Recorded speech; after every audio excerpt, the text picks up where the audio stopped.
Olá, boa segunda-feira a todos. Estamos iniciando mais um mês e nós vamos refletir um pouquinho sobre quando Deus responde não. Acompanhe comigo o texto de Tiago. Nada tendes porque não pedis. Pedis e não recebeis, porque pedis mal, para esbanjardes em vossos prazeres. Hoje eu quero falar um pouco sobre a consolação do não de Deus. Quando sua resposta negativa às nossas orações é uma bênção, quando o não de Deus é o nosso livramento e quando a sua resposta contrária à nossa vontade é o maior gesto de misericórdia por nós, os que se queixam sem razão. Muitos são aqueles que, sendo hoje mais do que eram e tendo tanto mais do que tinham, estando tanto mais honrados do que estavam, ainda se queixam. Adão, antes de Deus formar, não era nada. Era uma estátua de barro, recebendo o sopro de Deus. Pôs Adão em pé e começou a ser homem. Recebeu tanta honra que Deus lhe deu a presidência da terra, sobre todos os animais, a presidência do ar sobre todas as aves, e a presidência do mar sobre todos os peixes. Parece que não podia ser mais nem melhor. Contudo, nem Adão e nem Eva, ficando satisfeitos, ainda não queriam mais. E o que queriam? Queriam ser igual a Deus. Davi, em 2 Samuel 7:8, tomei-te da malhada de trás das ovelhas, para fosses príncipes sobre meu povo, sobre Israel. Não só diz Deus o lugar onde pôs, senão também o lugar da onde tirou. Tirou das pastagens pedregosas de Belém e o colocou no trono. Lembre-se, o descontente com Deus, onde estava e onde está? Lembre-se, com Adão, do que era e do que é. E logo verá que as nossas queixas não são razoáveis. Os filhos de Zebedeu pediram para Jesus um lugar de honra no seu reino. Enquanto Jesus falava da cruz, eles falavam da coroa. Enquanto Jesus sentia a dor da morte, eles estavam encantados com o poder. Jesus lhe disse que eles não sabem o que pedem e não lhes atende o pedido. Então, eles viram o excesso da sua ambição. Ontem, remando a barca e remendando as redes. Hoje, apóstolos de Jesus, amanhã desejando ser maiores do que os outros. Tiago diz: pedis e não recebeis, porque pedis mal. Os que pedem sem saber. Muitas vezes não sabemos também o que pedimos. Veja alguns exemplos. Raquel fez uma das mais importunas e impacientes petições que uma mulher pode fazer ao marido em sua vida. Dá-me filhos, senão eu morrerei. Gênesis 30:1. Respondeu-lhe Jacó, que os filhos só Deus o dá, e só Ele o pode dar. Raquel tinha amor de Jacó, mas isto não era o suficiente para ele.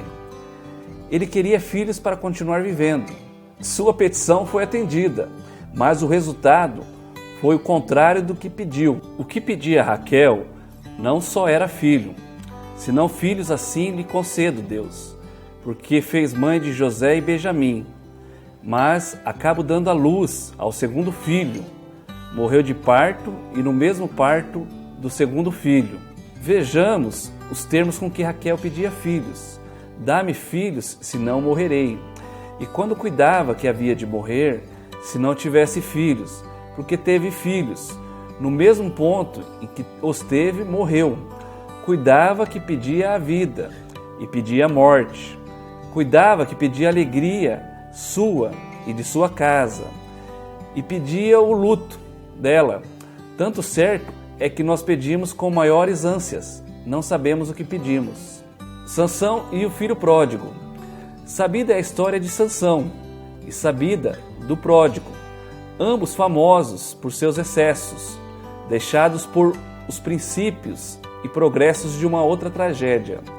Ponhamos ao fim de ambas e vejamos o estado extremo de miséria e que passos de cada um levaram por tão diversos caminhos. Vejam aquele homem robusto e agigantado, e com aspecto ferozante, triste, tosquiado os cabelos, cavados os olhos e correndo sangue, atado dentro de um cárcere, as duas fortes cadeias, pois aquele é Sansão.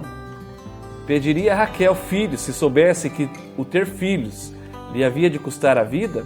Pediria Sansão a Filistéia se soubesse que havia de ser a causa de sua afronta, de sua morte e de perder os olhos com que vira?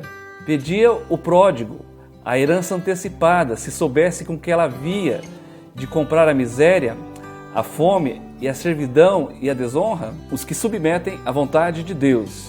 Jesus ensina no Sermão do Monte: pedi e dar-se-vos-á. E para maior confirmação dessa promessa acrescenta: pois todo o que pede recebe. Lucas 11, 9 a 13. Não diz Jesus que tudo o que pede recebe o que pede. Diz Jesus que todo o que pede recebe. Muitas vezes, porém, recebe o contrário do que pede. Jesus confirma em seus ensinos com 3 exemplos familiares. Qual dentre vós é o pai que o seu filho lhe pedir pão, lhe dará pedra? O que se pedir um peixe, lhe dará em lugar de um peixe uma cobra? Ou que se lhe pedir um ovo, lhe dará um escorpião? Pois esta é a razão porque Deus, que nos trata como os filhos, nos diz muitas vezes um não e nega o que pedimos, porque pedimos pedras, porque pedimos serpentes, porque pedimos escorpiões. Cuidamos que pedimos sustentos e pedimos veneno.